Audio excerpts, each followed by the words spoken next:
Serial आईना में घर आता है नमन और चिल्लाने लगता है सुनैना को और उसे धक्का दे देता है। कहता है तुमने मेरे साथ ये बहुत गलत किया है और इसकी सज़ा तुम्हें मिलेगी। तुम अब इस कमरे में मेरे साथ नहीं रह सकती। और उसे कहता है कि जाओ यहाँ से, निकल जाओ। वह बोलती है मुझे घर से बाहर निकाल दो। तो नमन कहता है नहीं, मैं यहीं अपनी आंखों के सामने तुम्हें तड़पता देखना चाहता हूँ।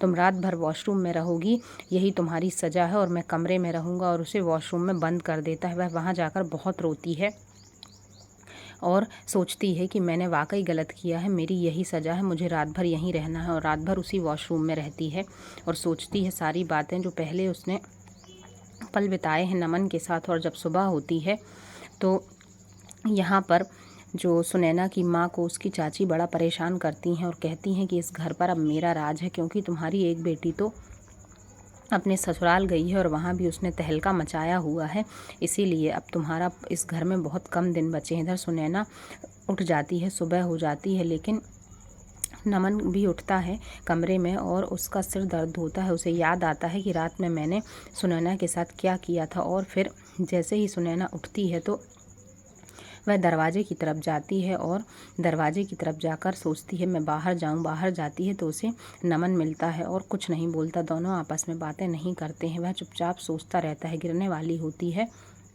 उसे पकड़ लेता है और कहता है मैं तुम्हें हर दिन ऐसी ही सजाएं देकर अपना बदला पूरा करूंगा। जो तुम्हारे परिवार वालों ने और तुमने मेरे साथ किया है उसकी यह सज़ा बहुत कम है। रोज़ रोज़ तुम्हें सजाएं भुगतनी पड़ेंगी, तभी मेरा बदला पूरा होगा। और मुझसे दूर रहना, मेरा और तुम्हारा अब केवल दुश्मनी का नाता है और कोई भी नहीं है। सुनैना सब कुछ चुपचाप सुनती रहती है, कुछ नहीं बोलती है।